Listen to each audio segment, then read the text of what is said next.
Nuri wakes up to the sound of a huge storm blowing. She wakes up in a jolt. She looks around. She can't recognize anything around her. She walks past the neighborhood. There is not a single tree. Everyone looks the same. They are all wearing the same clothes. She can hear sounds of drones, bulldozers, and wailing sirens at a distance. Nuri gets scared and tries to escape, but the walls feel like they're closing in on her. She runs away on a long journey across rivers, valleys, deserts, forests, and the insides of city bylanes. Along her way, she meets musicians who tell her stories and sing her songs. Listening to them, she discovers new maps and routes to find a sense of belonging. Adventures of Nuri is a podcast series tracing her travels with music, memory, and identity.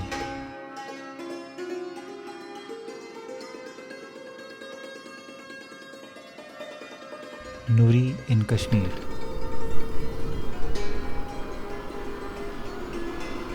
It's freezing. My eyes, my nose, my hands, all numb. I've been walking around for what? An hour? 2 hours? I've completely lost sense of time. There is no one around. It's completely empty. Something about this landscape makes me feel like I'm really small. Is it the mountains surrounding me? The chinar trees that stand as though they have been frozen in time? There is a smell of mystery in the air. I keep walking, and through the swirling snow, I see a flickering yellow light in the distance. I make my way toward it and find an old man sitting inside a small shop. He is gazing into the distance. My sudden presence startles him. Hello? कुछ है खाने को? Hello, is there anything to eat? He takes out a flask full of steaming rose-colored liquid and pours it into a cup. I take a sip. It's warm and it tastes salty. ये क्या है? Noon chai, he says softly. He then hands me a piece of bread which melts in my mouth the minute I eat it. This is girda. हर रोज खाते हैं हम. What brings you to Srinagar? Uncle, I heard that there is an instrument that is played here that dates back to the 15th century. I came in search of it. Do you know where I might find it? You've come to the right place, beta. Go down to the end of this road and take a right. You will find what you're looking for. I finish my chai, thank him, and set off. I take the right as he told me to, and in front of me I see a cluster of houses in the middle of which there is a giant courtyard. From a distance, I can hear a melody that is unlike anything I've heard before. I walk closer and see a large gathering of people. There is not a single sound between them. In fact, even the children are sitting quietly. In the center of the gathering, I see a group of musicians, and in one of their hands, an instrument, which I somehow just know is what I have come in search of. I sit down amidst the people, and after a while the melody takes over, and I feel as lost as the swirling snow.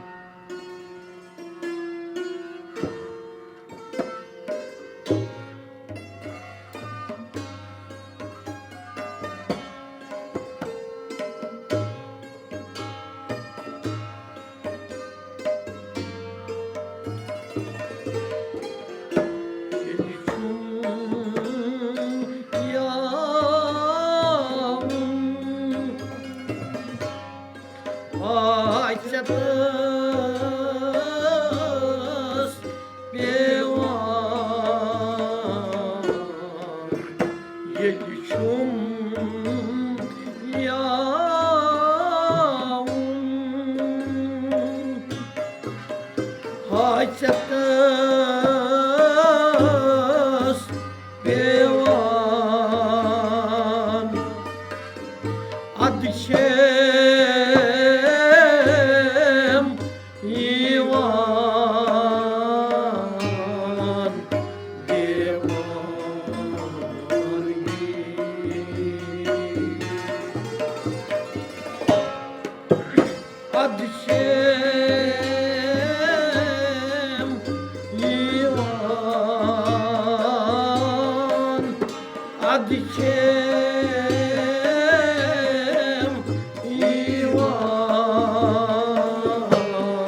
I lose count of the minutes, seconds, hours that have passed until the music gently comes to an end and everyone begins to emerge from what feels like a collective trance.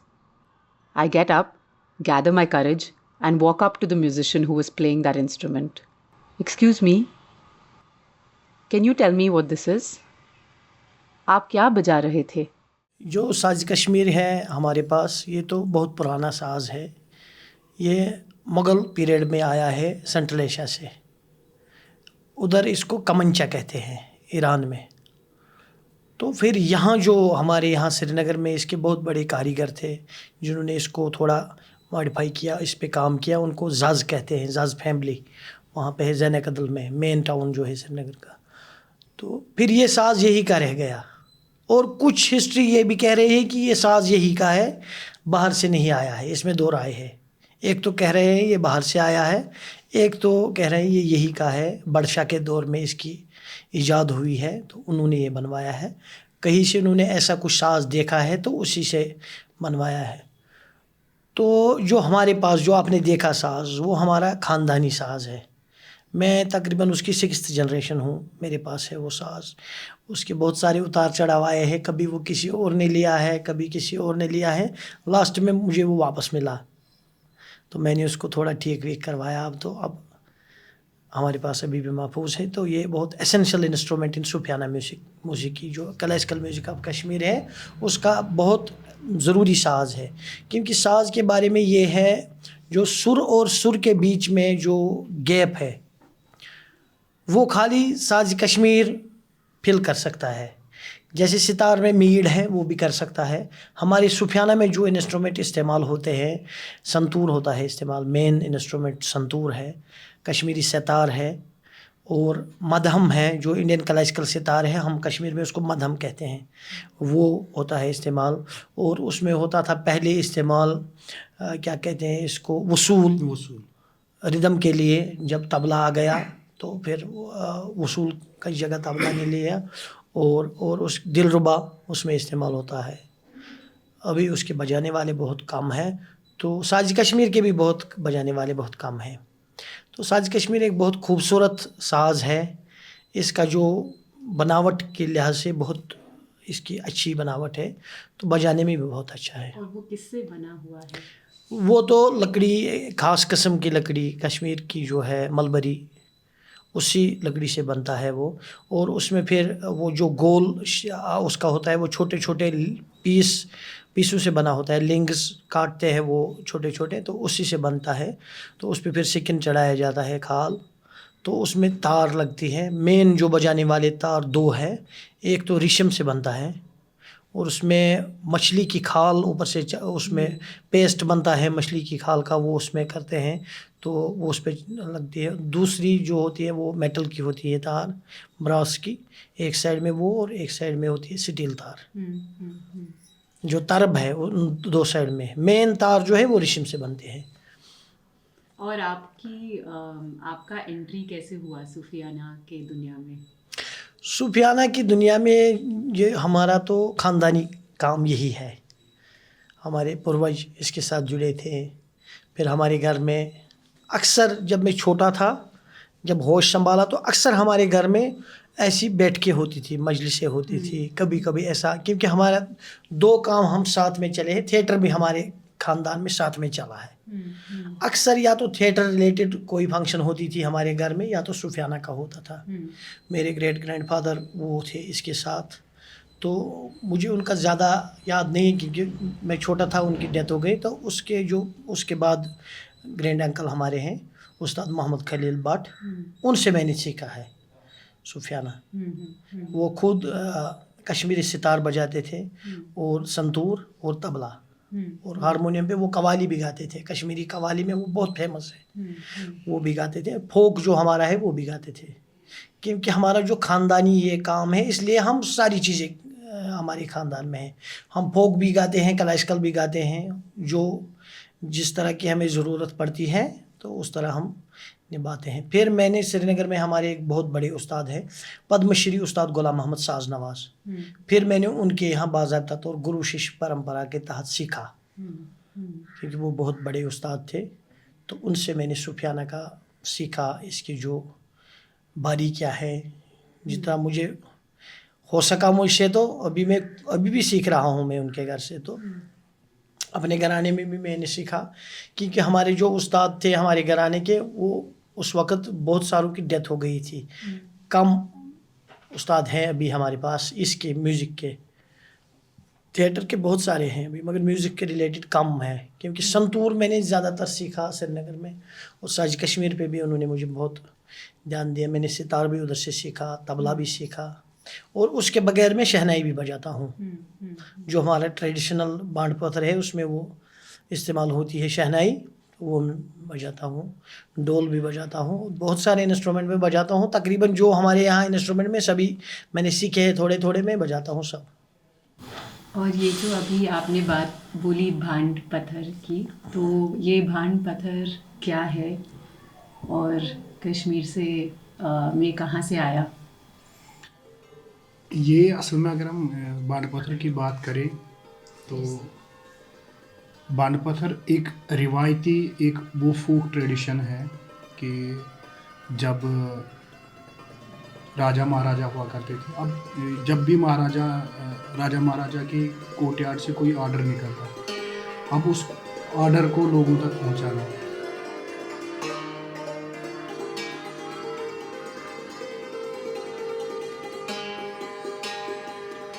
आदन बंदगी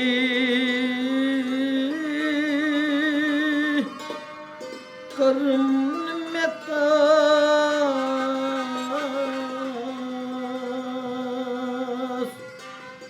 one प्योम चत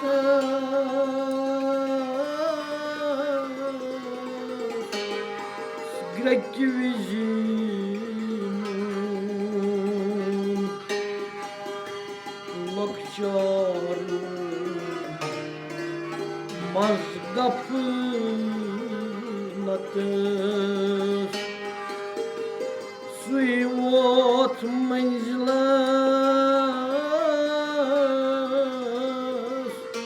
येम सुली चून बड़ित शू क्या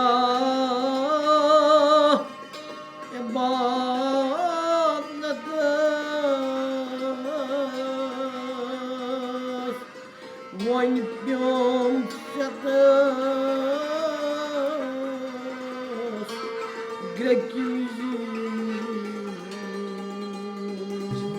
कि अब इन particular इसकी ये कोई particular date नहीं है कि कब से है, मगर जब भी अगर कहा जाता है कि जो J&K का सबसे पहला जो थिएटर है दैट इज़ द बांड पत्थर।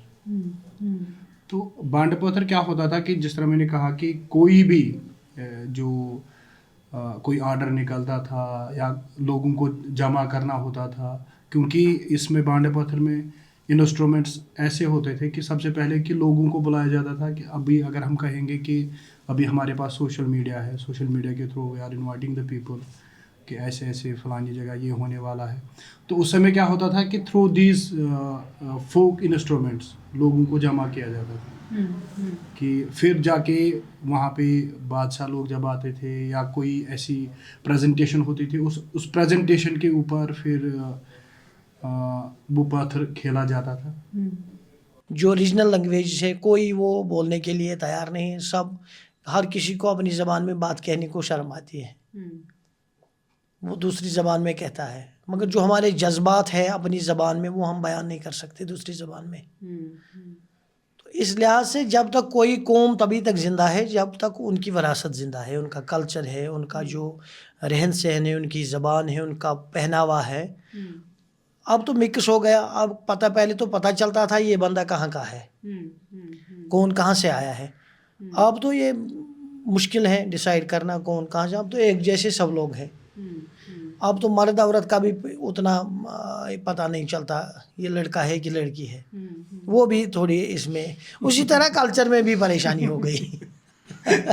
और आपका आपका सफ़र क्या रहा है सुफियाना के साथ या भांड पत्थर के साथ? मैं जब मेरी आँख खुली, मेरी जिस सोसाइटी से मैं बिलोंग करता हूँ, तो सबसे पहले मैंने थिएटर ही देखा है।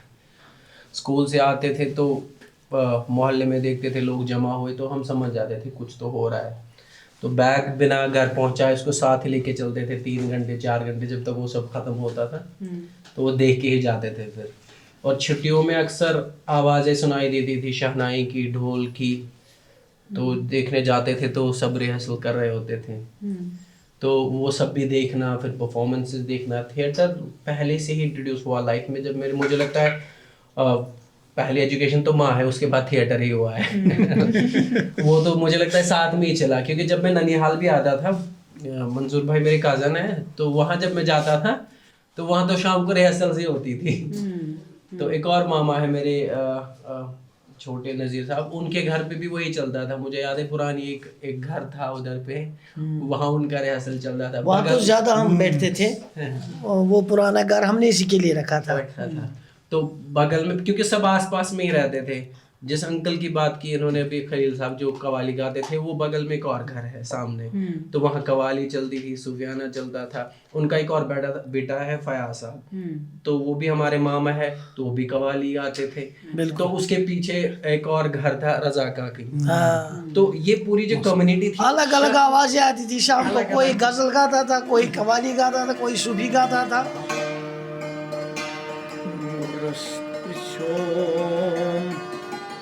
साश लगे यश्न के दपा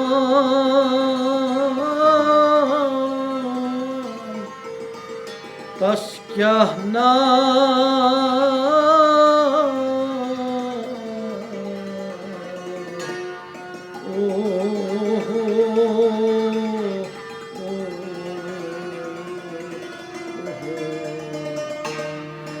Boros pichom sash lake yasn ke dapa das kya na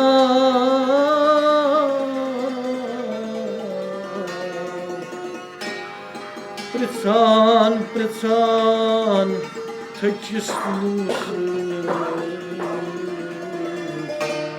Kehn mazei kya tham drao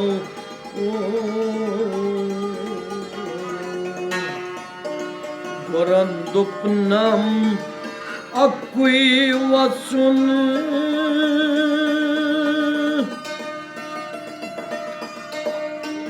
Nebr dupnam andar atsun Suilla ligom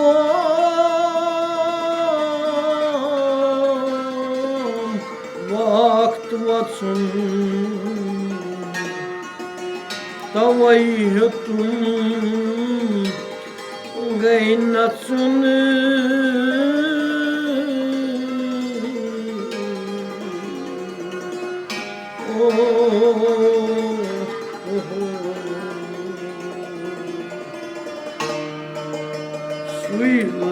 Suilaligum Vakt vatsun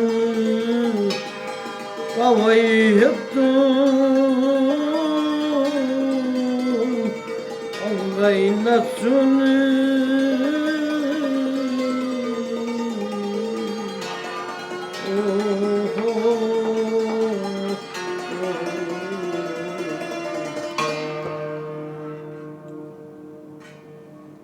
ये सब जो है यहाँ मेरा ननिहाल था, मतलब इनके घर के आसपास।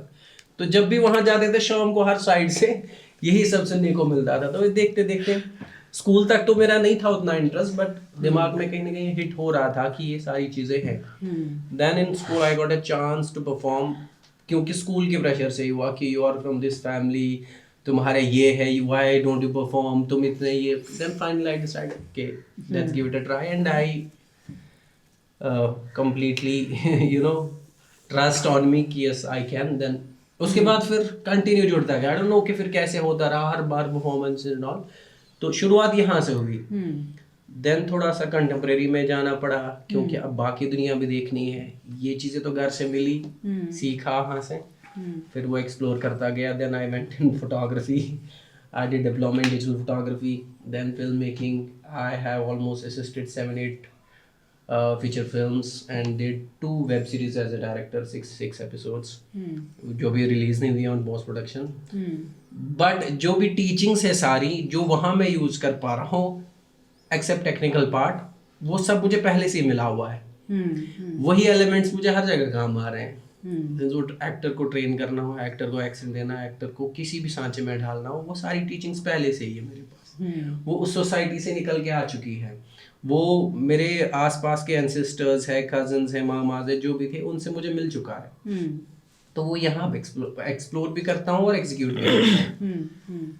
तो फिर सूफियाना की बात है। सूफियाना एक बहुत प्योर फॉर्म है जो हर किसी के समझ में नहीं आती और हर किसी को वो चाहेगा भी नहीं कि वो सुने।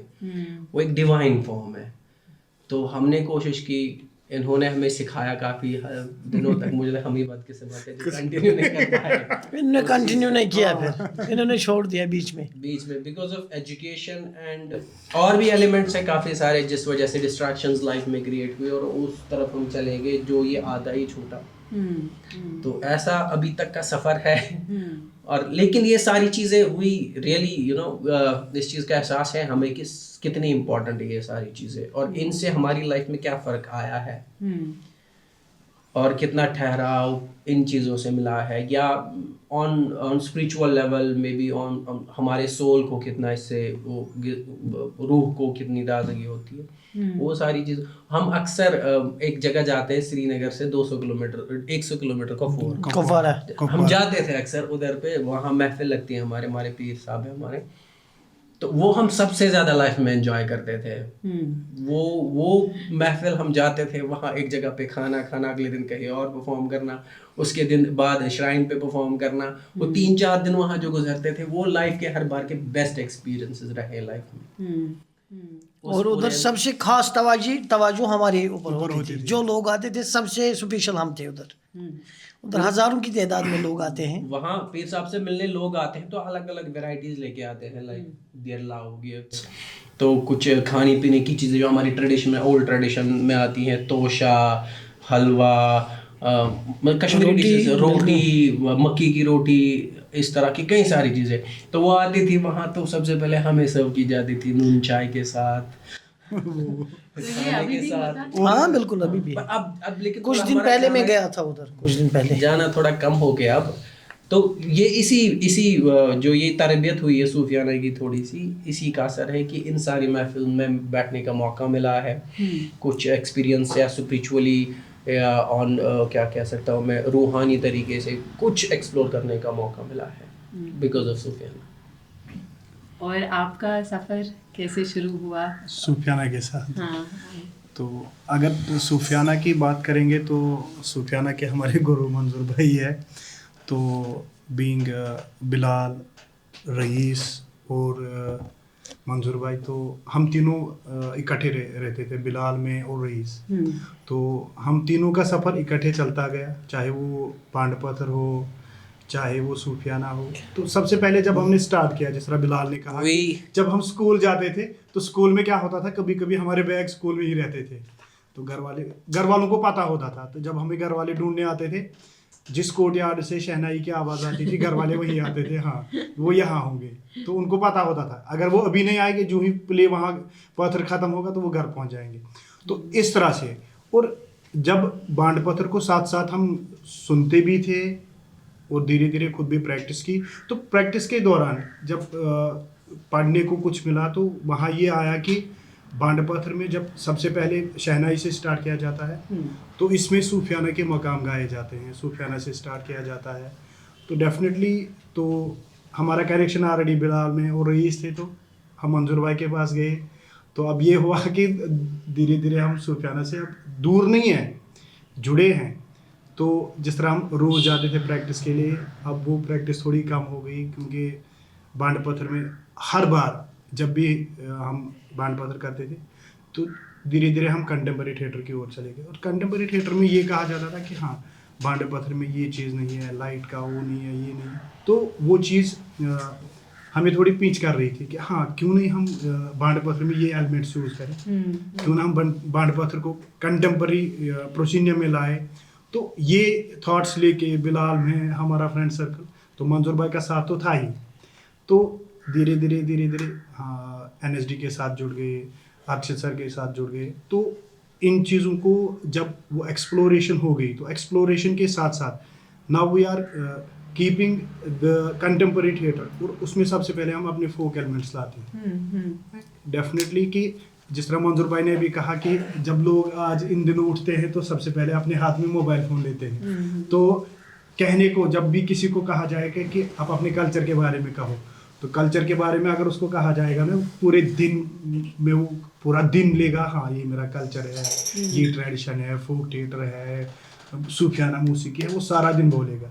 मगर जब ग्राउंड लेवल पे बोला जाएगा तो ग्राउंड लेवल पे फिर कुछ है ही नहीं। तो इसीलिए कि कंटेम्पररी थिएटर और बांड पत्थर को मिक्स करने के साथ साथ, ताकि लोगों को ये भी पता चले कि so that they will just go towards the back कि what this band element, what this folk elements are. तो सूफियाना का कारवान इसी तरह जुड़ा कि हाँ सूफियाना को सीखना है। तो मंजूर भाई ने कहा कि हाँ ताहिर आप साज लो, तो कम से कम पहले दिनों कम से कम 6 महीने मुझे साज पकड़ना नहीं आता था। कुंत कंजन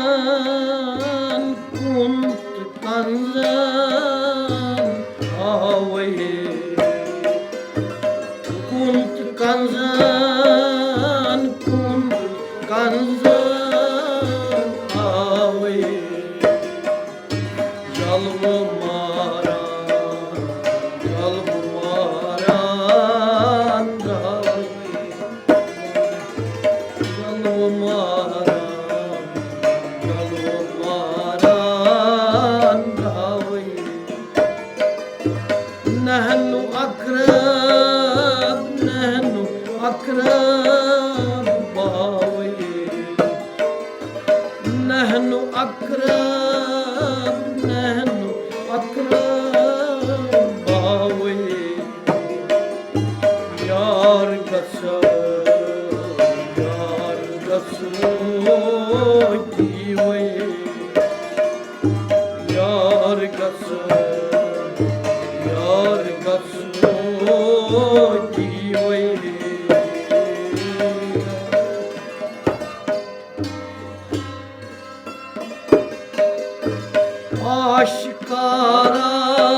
डिस्क्राइब कर रहे लग रहा है कि जैसे कि कोई और लाइक दुनिया या जो समय का जो एहसास है आई गेस बहुत अलग था, ये पहुंच रहा है। लेकिन मैं ये पूछना चाह रही थी कि जो भांड पातर जो लोग करते हैं, क्या is it like a specific community कि कोई भी कर सकते हैं? Yes. हम कैसे समझे कि कौन किस तरीके से पीढ़ियों पर पीढ़ी ये चलते जा रहा है?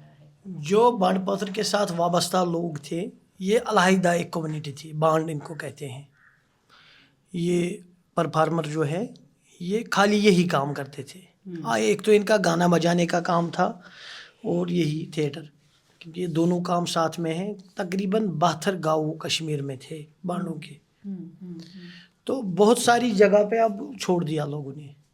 अब चंद ही कुछ गाँव बचे हैं जहाँ ये जिंदा है अभी भी, क्योंकि उनको नज़रअंदाज किया गया। इस पे उनका जो सोर्स ऑफ इनकम है वो नहीं चला, उस वजह से क्योंकि वो लोग इसी पे डिपेंडेंट थे, तो इस लिहाज से उन्होंने कंटिन्यू नहीं कर सके वो। तो हमारे गाँव में, क्योंकि हम सिटी के नज़दीक ज़्यादा है, तो हमें थोड़ा फ़ायदा मिला उस चीज़ का, श्रीनगर के नज़दीक होने का। क्योंकि श्रीनगर और वहाँ थोड़ा ही 10-12 किलोमीटर मेन जो सिटी है दूर है हमारी गांव से।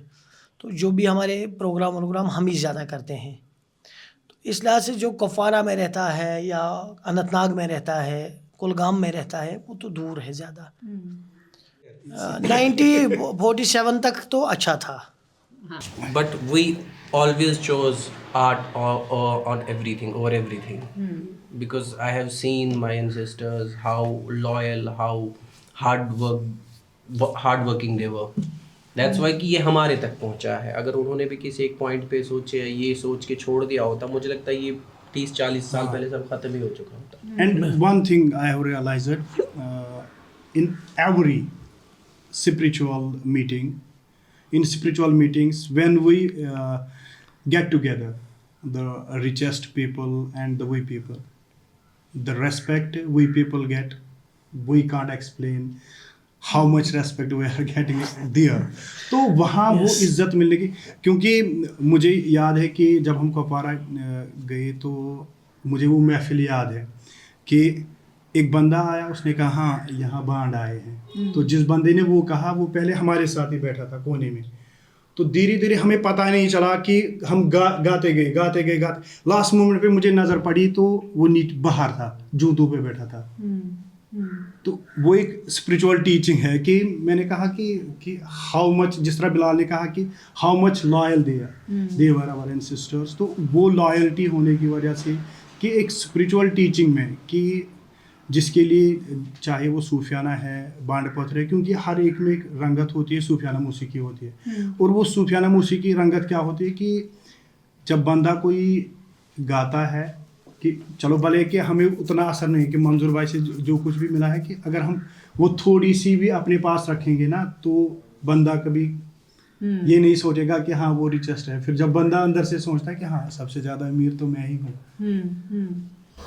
तो क्या जो भांड पत्थर का जो फॉर्म है, और जिस सूफियाना के बारे में आप बात कर रहे हैं, तो that is obviously very closely linked to your faith and your spirituality. तो क्या उसका एक माध्यम है उसके बारे में बात रखना, कि आप किस तरीके से डिस्क्राइब करेंगे दोनों के बीच का रिश्ता? हाँ, ये बिल्कुल जो सूफियाना का और बांड पत्थर का रिश्ता है, ये रूह और जिस्म का रिश्ता है। क्योंकि जो बांड पत्थर में मेन 12 जो प्लेज है इसमें, तो उनमें बेसिक सूफियाना बजाया जाता है, मगर उसमें शहनाई पे बजाया जाता है। सूफियाना बाज़ाब्ता तौर शहनाई पे मकाम, जैसे इंडियन क्लासिकल में राग है, हमारे सूफियाना में उसको मकाम कहते हैं। बाज़ाब्ता तौर अपने अपने टाइम का मकाम शुरू होता है, उसी से पाथर शुरू होता है। और जो बाद में पाथरों में गाने गाए जाते हैं, तो वो भी सूफियाना बेस्ड ही है। हाँ, और आप दोनों भी थोड़ा बताएंगे कि ये जो रिश्ता है फेथ और स्पिरिचुअलिटी का और सूफियाना का या भांड पत्थर का, आप इसको किस तरीके से महसूस करते हैं या समझते हैं? इनिशियली मैं ये कहूँगा कि जो मेरा इंट्रोडक्शन था वो तो मोस्टली महफिलों से ही हुआ है सूफियाना का। और with the time I could realise कि ये एक रास्ता जो है, जिसको भी आप मानते हैं, जो भी ये महफिल है, ये म्यूज़िक है, ये कलाम है, जिसमें पर्शियन भी है, उर्दू भी है, कश्मीरी भी है, कैसे आपको हेल्प करता है टू रियलाइज़। क्योंकि most of the people, I can say young generation like me, जो भी कलाम है, जो भी म्यूज़िक है, हमेशा इस चीज़ को मतलब मिसअंडरस्टूड करते हैं। जो बात गॉड और आपकी होती है, या वो आप कहीं और सोच लेते हैं, like living somebody who is in front of you, somebody beloved, like जैसा भी होता है आज की जनरेशन में. बट मेरा रिश्ता ये रहा कि it's always a divine thing, it's always spiritual, that exists like the way you think, the way you have experienced your life, जो आपने देखा है. इन्हीं महफिलों से सीखा, तो बहुत प्योर है. और इस चीज़ को एक्सप्लेन करना भी काफ़ी मुश्किल है काफ़ी टाइम तक. कि अभी हमारे यहाँ मुहर्रम के जब दिन आते हैं तो एक कलाम है जो हमेशा मुझे हिट करता है, सैयदना हज़रत हुसैन. आप सुना सकते हैं थोड़ा? वो इनको याद है. हुसैन पाक दामानस लगे, सर जुदुद सजदा सुंदर अहद पैमानस लगे.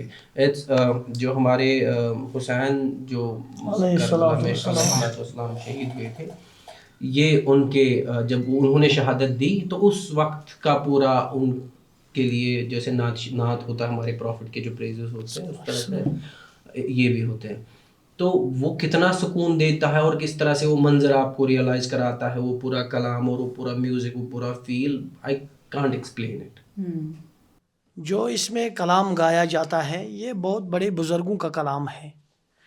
ये उन लोगों का कलाम है जिन्होंने अपनी पूरी ज़िंदगी खुदा की राह में सर्फ की है. तो वो खुदा शनास लोग थे जिनका इसमें गाया जाता है कलाम. जैसे हमारे पर्शियन के बहुत बड़े शायर उठे हैं, मौलाना रूमी रहमतुल्लाह अलैह, हाफिज़ शिराज़ी, हज़रत अमीर खुसरो रहमतुल्लाह अलैह, मौलाना जामी.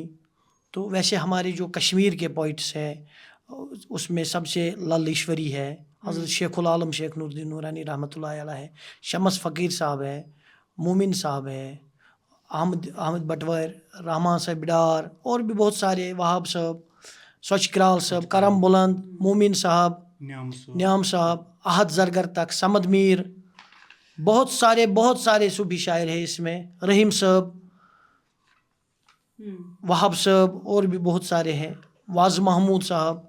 बहुत बड़े शायर इसमें गुजरे. उन्होंने बहुत अच्छे कलाम लिखे हैं, बहुत अच्छे कलाम लिखे हैं उन्होंने. क्योंकि इस कलाम में अपना एक जो इसकी एक ताकत है, जो इसको सुनने वाला है उस पे वो असर करती है. जो इस रास्ते से चला होगा उसको वो बात लगती है दिल पे, तभी वो असली अपने मालिक से जुड़ता है इस मीडियम से.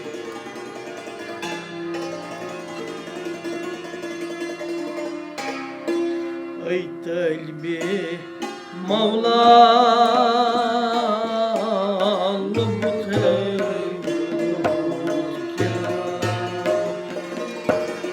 Ey kalbi Mevla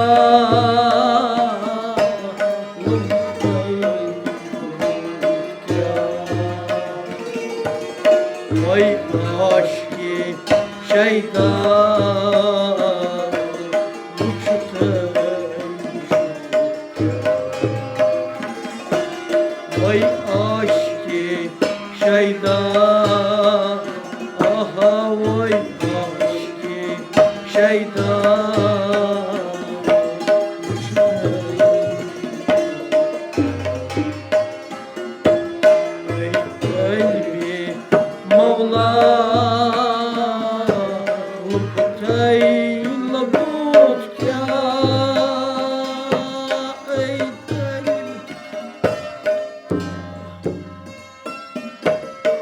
Nebrai andar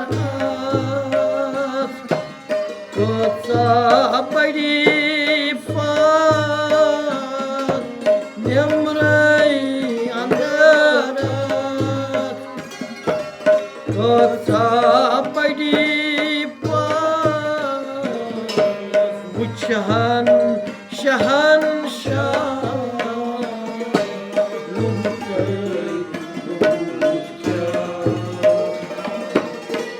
Şahan şahan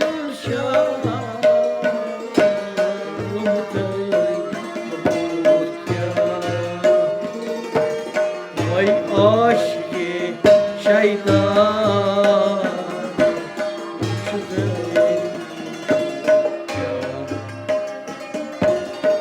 वही आशिके शैदा वही आशिके शैदा खुश रही वही तलबे मौला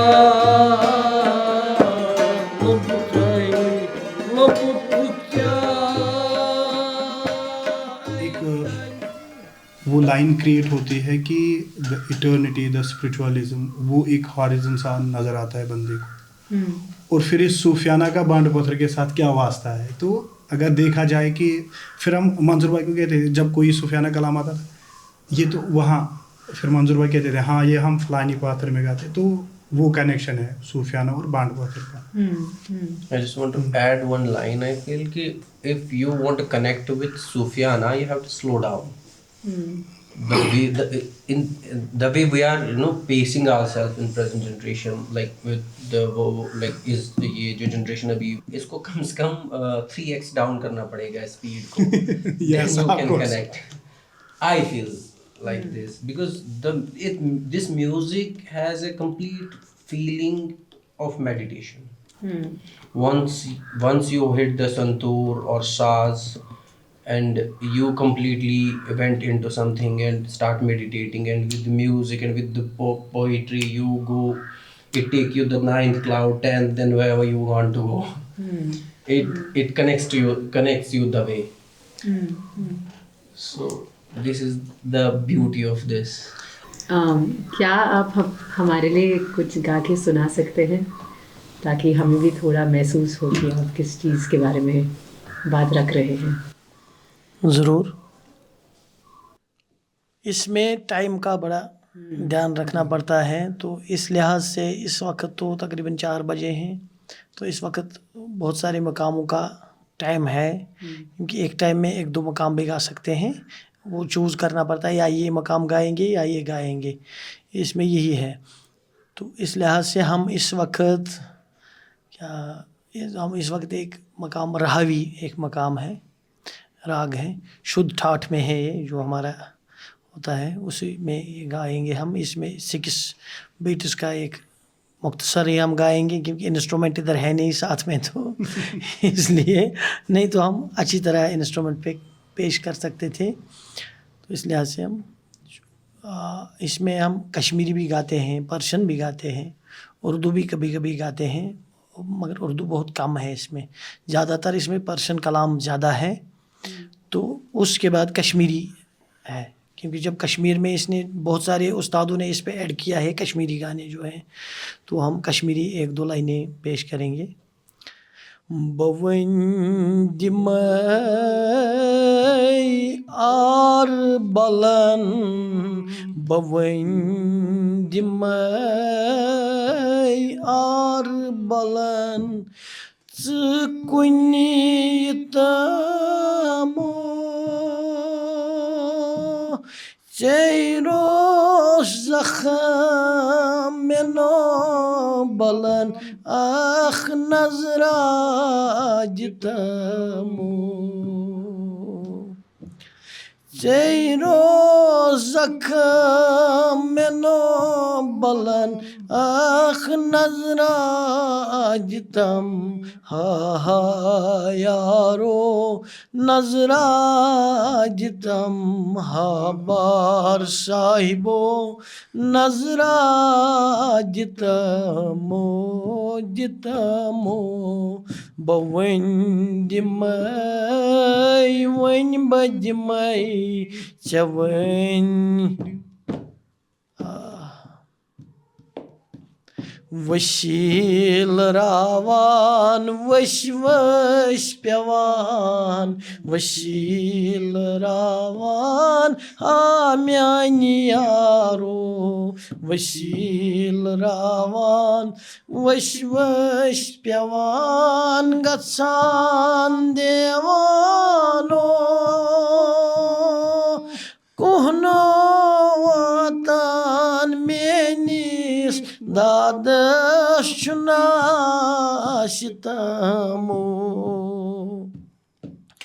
कोहनो वातान हम्यान या कुहनो वातान हमार साहिबो कुहनो वातान मेनिस दादस चुना शितम मेनिस दादस चुना शितमो शितमो बवन दिमय वन बदिमय चवन।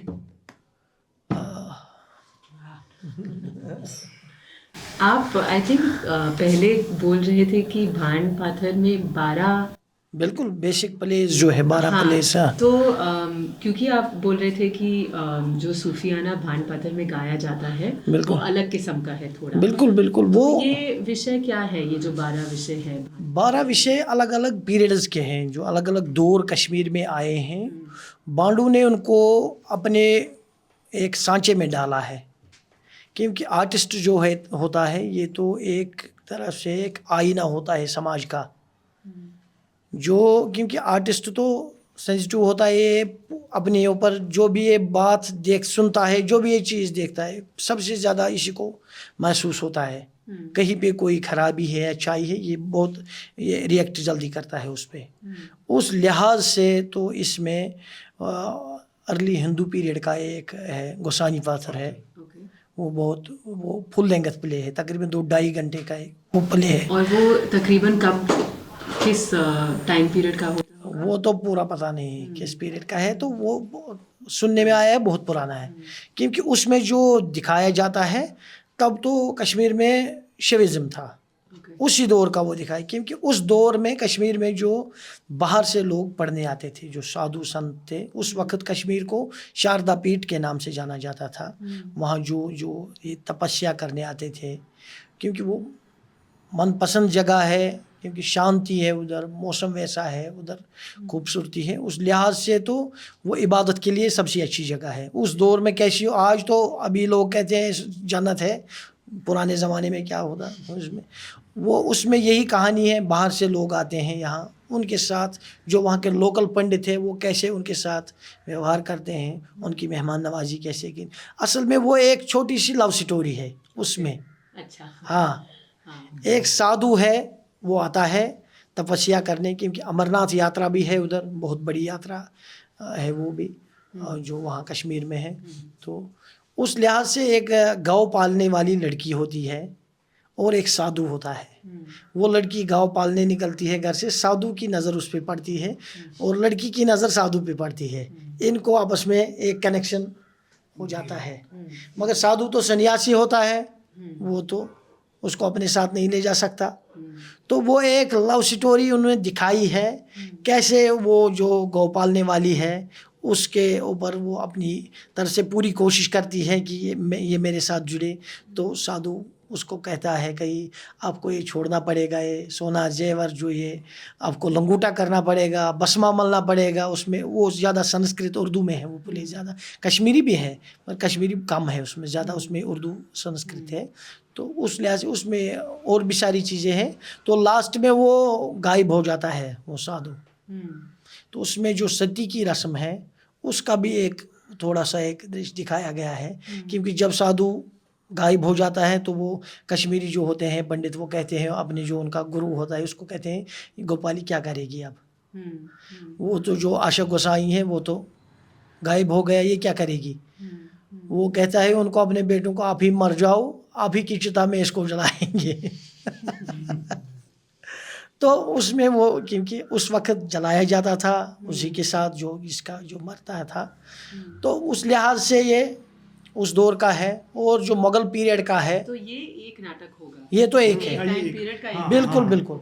और मुगल दौर का है हमारा पर्शियन में है, वो उसको राजपत्र कहते हैं, राजपत्र या राजपत्र, उसमें पर्शियन लैंग्वेज ज़्यादा है। उसमें एक बादशाह है और उसका पूरा दरबार लगता है, उसमें वज़ीर है और भी है, शाही जो दरबार के साथ जुड़े लोग होते हैं वो है। और उसमें आते हैं वो लोग उनके पास फरियाद लेके, और उसको दिखाया गया है। और उसमें और भी सारे बहुत सारे कैरेक्टर जुड़ते हैं बाद में। और उसके बाद और एक अफ़गान दौर का है, दर्दिस्तान से एक किंग आता है, उसका अलग पत्थर है, दर्ज पत्थर, वो अलहदा है। और एक हमारी कम्युनिटी उधर है लोकल, वातल पत्थर उसको कहते हैं, उनका एक पत्थर है। और एक कम्युनिटी का पत्थर है हंस पत्थर, बकरवाल पत्थर, और एक कम्युनिटी है उनका है बकरवाल पत्थर। और बट पत्थर है, कश्मीरी पंडित जो है उनके ऊपर जो है एक पत्थर है बट पत्थर। और अंग्रेज दौर का है अंग्रेज पत्थर। और शिकारगाह पत्थर है, हाँ शिकारगाह है, वो जंगली जानवरों के तहफ़्फ़ुज़ के बारे में वो पत्थर है। तो उसमें भी बड़ा दिखाया गया है, क्योंकि आज के दौर में कहते हैं लोग जंगल बचाओ, जंगली जानवरों को बचाओ, वो करो ये करो। हमारे पूर्वज कितने फॉरवर्ड थे हमारे लिहाज से, उन्होंने उस वक्त में उनके ऊपर एक पत्थर बनाया है, क्योंकि जानवरों को तहफ़्फ़ुज़ करो, पेड़ लगाओ, अगर जब तक ये जंगल है तभी तक ज़िंदगी है, उसमें ये है। वो बहुत सारे पत्थर है। उसके बाद कुछ नए तजुर्बे भी हुए बांड पत्थर में, जैसे हमारे एक बहुत बड़े बांड पत्थर में बहुत बड़ी शख्सियत उठी है मरहूम मोहम्मद सुभान भगत। वो बहुत बड़े, उन्होंने बहुत काम किया है बांड पत्थर पे, उन्होंने किताबें भी लिखी है बांड पत्थर पे, उनको संगीत नाटक अकेडमी अवार्ड भी मिला है। और उन्होंने नए स्क्रिप्ट्स लिखे। और उसके बाद मेरे डैडी ने, मरहूम गुलाम अली मजबूर ने लिखे हैं नए स्क्रिप्ट इस पे, क्योंकि फोक थिएटर में ये गुंजाइश है, हम पुराने पत्थर में आज की बात भी कर सकते हैं। वही मैं पूछने वाली थी। तो इस लिहाज से जो इस वक्त जो हमारे सोशल वो ये प्रॉब्लम्स है उस पे उन्होंने लिखा, तो वो बहुत हद तक कामयाब रहे, लोगों ने उसको बहुत पसंद किया। हमने बहुत सारी जगहों पे किए वो नाटक लुक पत्थर, तो वो बहुत कामयाब रहे। और आज के दौर में भी हम जो ये हमारे साथ बैठे हैं, बिलाल है, ताहिर है, और भी एक हमारे साथी है रईस, तो वो इस वक्त अहमदाबाद में यूनिवर्सिटी में असिस्टेंट प्रोफेसर के फ़राइज़ वो उधर अंजाम दे रहे हैं। तो वो भी लिखते हैं, ये भी लिखते हैं सब लोग, क्योंकि फोक आर्टिस्ट खुद अपने अंदर सब कुछ है। वो राइटर भी है, वो डायरेक्टर भी है, वो म्यूजिशियन भी है, वो सिंगर भी है, वो अदाकार भी है। ये फोक की खुसूसियत है, ये हर फन मामला है। हम ऐसे ही 4 लोग इकट्ठे होते हैं, हम आइडिया शेयर करते हैं, ऐसे करेंगे ऐसे करेंगे, उसी वक्त एक नया नाटक ईजाद होता है। उसी कुछ मिनटों में हम नया एक कुछ छोटा सा ही मुख्तसर, फिर उस पर हम और काम करते हैं। इमरजेंसी में जितना हो सकता है हम जल्दी कर देते हैं। अभी अगर कोई मसला होगा इस पे बनाओ, अभी हम तैयार कर सकते हैं। और जैसे आप बोल रहे थे कि जब पाथर का शुरुआत हुआ था उस टाइम तो और कोई मीडिया नहीं था, लेकिन आज के ज़माने में जो संदर्भ है जहाँ पर इतनी सारी चीज़ें चल रही हैं, तो आप लोग का विश्वास अभी भी इस फॉर्म में क्यों है? आपको क्यों लगता है कि अभी भी ये एक बहुत स्ट्रॉन्ग तरीका है बात रखने का या लोगों से जुड़ने का? ये तो इसमें मुख्तलिफ राय है। एक तो मेरा ज़ाती जो तजुर्बा है, जो आज के दौर में मीडिया काम करती है, इसमें ज़्यादातर फेक है। क्योंकि कुछ ही जो गिने चुने हैं इसमें, उन पे लोगों का भरोसा है।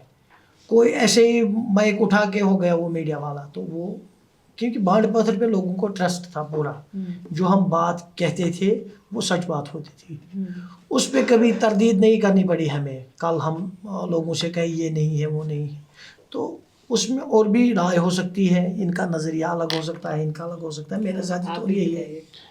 तो अगर मैं कहूँ कि definitely what the media is saying कि आज की जनरेशन क्या कह रही है, तो मगर हमें पूरा विश्वास है, पूरा यकीन है, क्योंकि बांड पत्थर खाली ये नहीं था कि खाली परफॉर्मेंस है।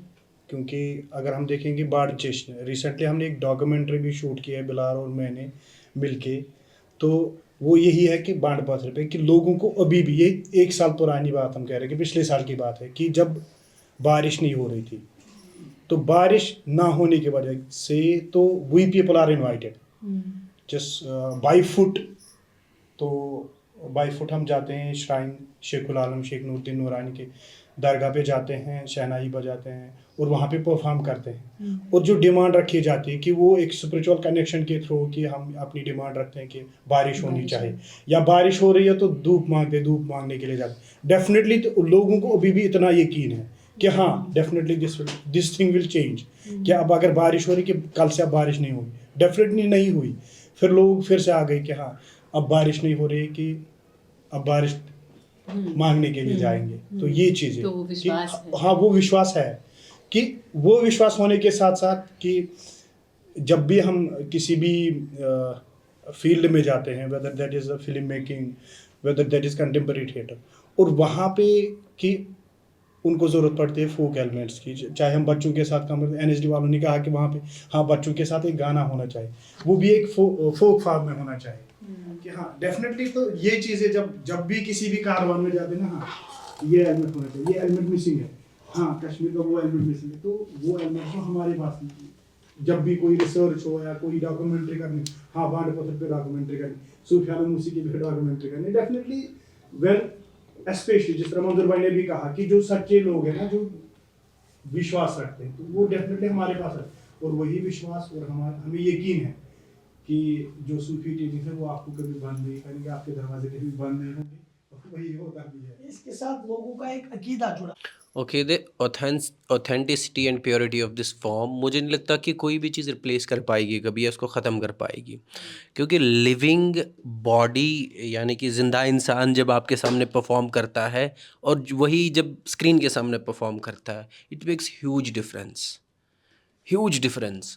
क्योंकि वो एक कम्युनिकेशन और ये एक कम्युनिकेशन, बहुत आसमान ज़मीन का फ़र्क है। वो एक चीज़ है और वो शायद कम ही लोग समझ पाए। और रही बात अभी के सोशल मीडिया की, हमने कभी नहीं सोचा हम अपने शोज़ रिकॉर्ड करेंगे।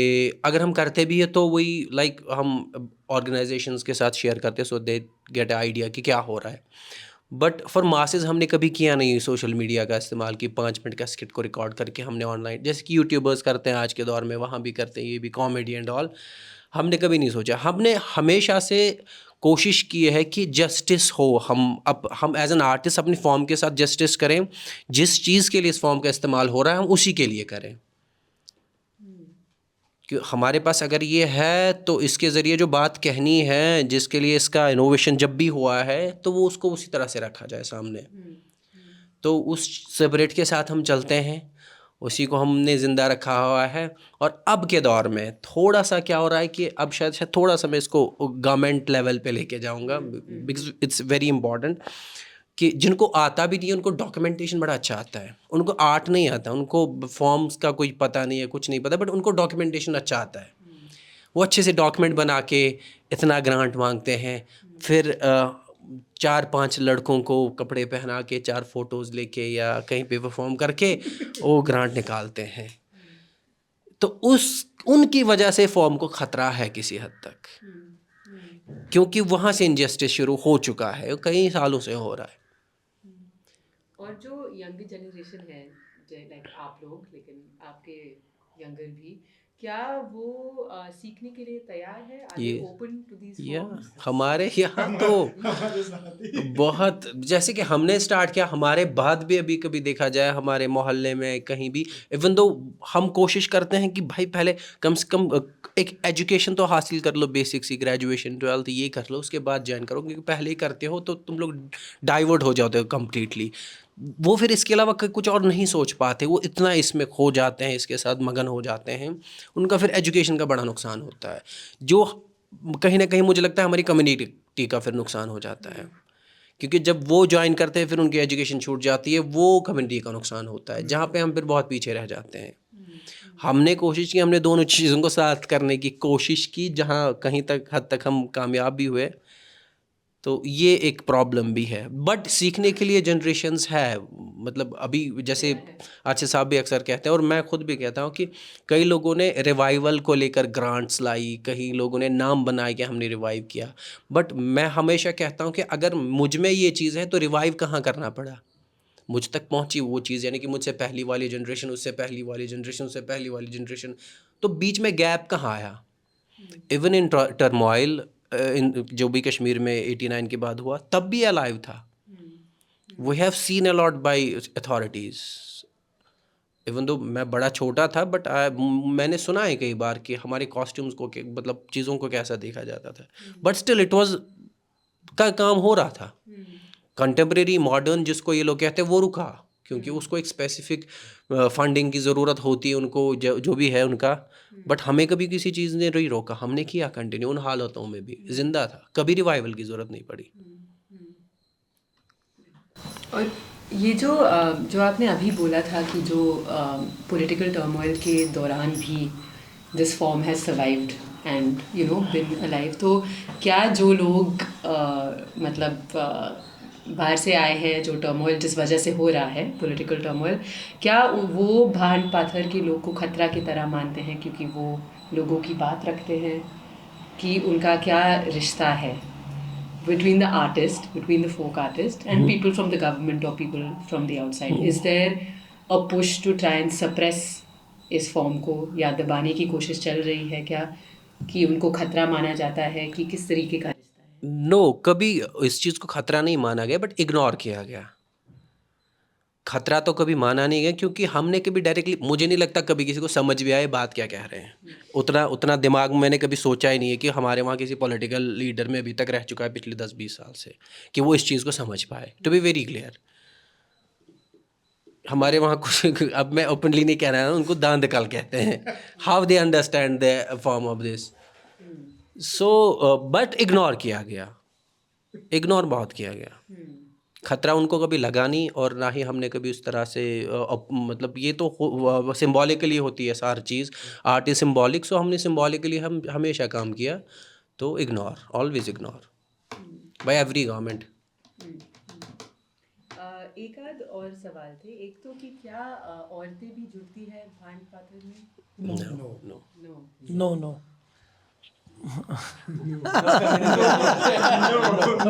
नो, इसका बस एक ही जवाब है, नो। इसका जवाब है नहीं, आप नहीं, इस पे आप सुनिए।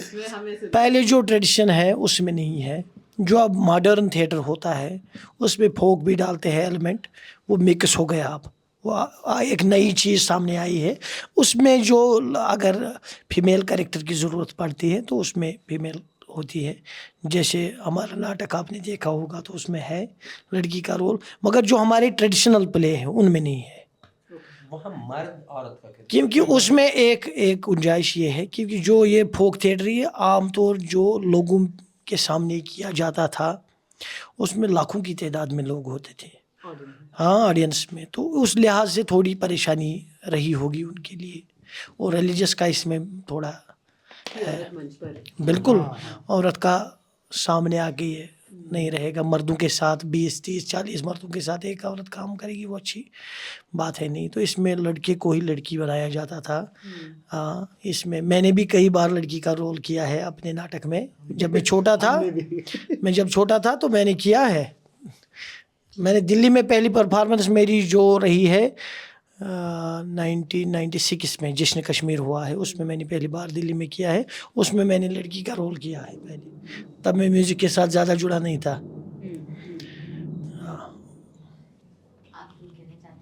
हाँ, आप कुछ बोलना चाहते हैं? अब मुझे इस पे ना, ये जो लड़की बनने पे मेरा एक पुराना फोटो सामने आया तो डेफिनेटली कि अब क्या होता था कि जो प्योर बांड पथ से, कि उनमें क्या होता था कि जब भी वहाँ फीमेल कैरेक्टर्स होते थे, फीमेल कैरेक्टर्स मेल बनते थे, तो मेल वहाँ पे फीमेल कैरेक्टर्स करते थे। तो चाहे वो दर्ज पत्थर हो, हंस पत्थर हो, और हंस पत्थर मुझे याद है अभी भी, बिलाल उस पत्थर में बिलाल किंग थे, मैं और रईस उसमें 2 औरतें थी।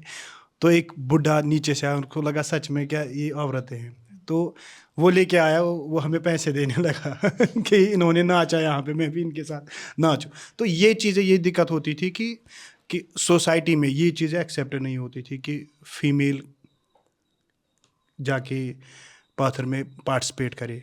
कि जिस तरह कंटेम्परेरी थिएटर में पहले क्या होता था कि जिसका नाम दिया जाता था ऑर्थोडॉक्सनेस, कि वो ऑर्थोडॉक्सनेस होने की वजह से कि तो वहाँ पे कि जो फीमेल कैरेक्टर होता था वो मेल करता था। तो ये चीज़ें कि सोसाइटी इन चीज़ों को एक्सेप्ट नहीं करती थी। तो एक वो अभी भी अगर बांड पत्र होता है, प्योरेस्ट बांड पत्र होता है, तो उसमें जो फीमेल कैरेक्टर है वो अभी भी मेल ही करता है। अब अगर उसको कंटेम्परेरी थिएटर में आप अडॉप्ट करते हो उस प्ले को, तो वहाँ पे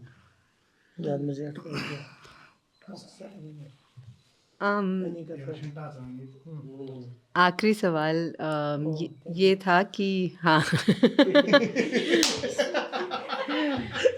कि अगर आप लोग के लिए, आप तीनों के लिए हो सकता है कि अलग हो, कि आप तो काफ़ी सालों से आते रहे हैं, सूफियाना गाना आप आते कर रहे हैं, और आप दोनों भी, तो आपका जुड़ाव इससे आज की डेट पर आप क्या ढूंढ रहे हैं इसमें, आप किस चीज़ की खोज में हैं, आपके लिए ये सफ़र अभी भी जारी क्यों है, जो आपके आर्ट फॉर्म के साथ है? सूफियाना हो सकता है, भांड पातर हो सकता है, लेकिन आज की डेट में आपको उससे क्या मिलता है अपने आप के लिए कि आप अभी भी उससे इतना जुड़े हैं?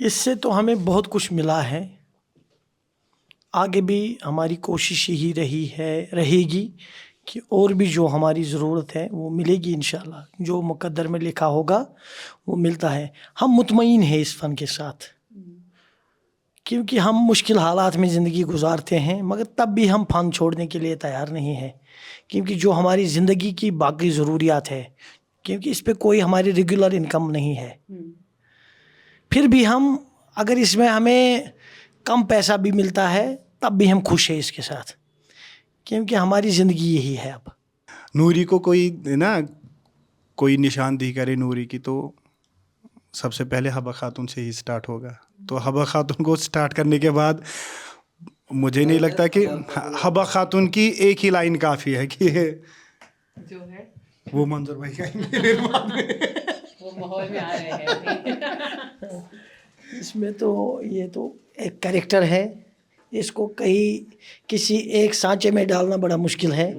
हाँ, क्योंकि ये वसी, इस पे बहुत कर सकते हैं काम, तो एक छोटी सी लाइन में कैसे इसको बंद करेंगे, तो इस लिहाज से हम एक गाना थोड़ा सा सुनाएंगे इस पे, क्योंकि नूरी खो गई है, इसको पता नहीं है मैं कौन हूँ, हाँ, मैं कहाँ से आई हूँ, तो ये ढूंढती है अपने आप को।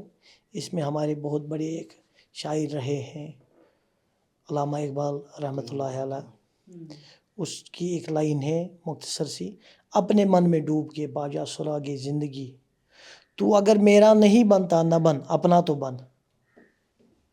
इस लिहाज से अपने आप को ही तलाश करना है। हर किसी मज़हब का यही तालीम है, यही इसमें है कि अपने आप को पहचानो, तभी वो पहचानोगे जिसकी आपको तलाश है।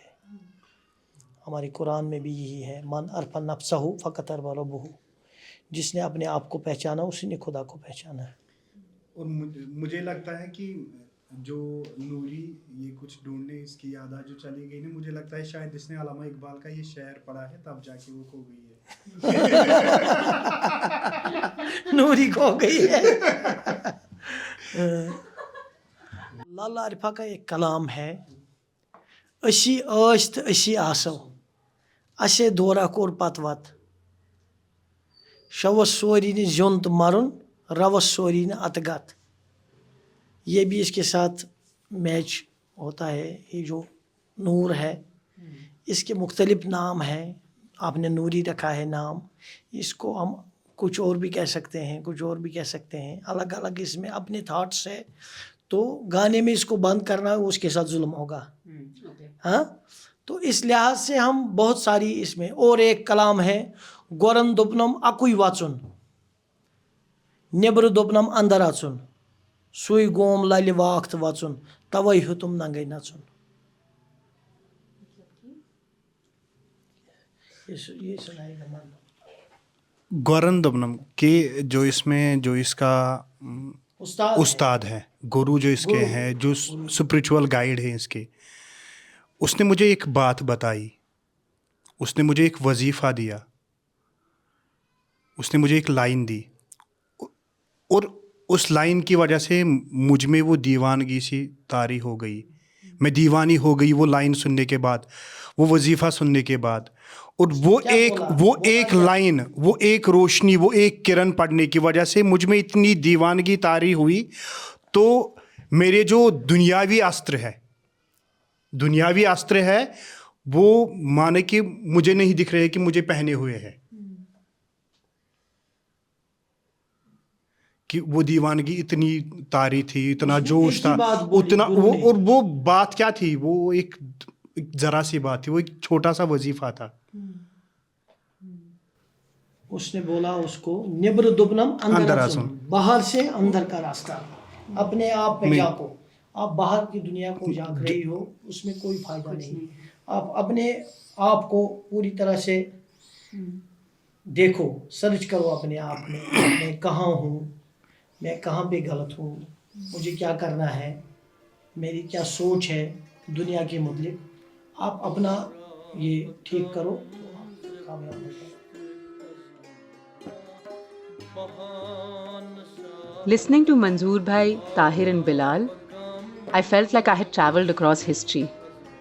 From the 15th century to 1947 to present day, the sound of Sufiana has been a constant thread, a path to the divine. In all of the political turmoil that this region has experienced, Sufiana has also remained a marker of a strong cultural identity. Their music feels like a guiding light, which could also show me where I need to travel next. As I was leaving, Manzoor Bhai, Tahir, and Bilal told me to return in spring. There is a shrine nearby, they said, where all the Sufis gather each year. You must come with us. As I said my goodbyes and walked back on the same path, I felt like I had experienced only a glimpse of what this landscape has to offer. It was what Manzoor Bhai had said. Between each sur, there lie many, many, many surs. It takes time to discover. I could sense the presence of the tall chinar trees. There was still a mystery in the air. They will not reveal their secrets so easily. I must find a way to return.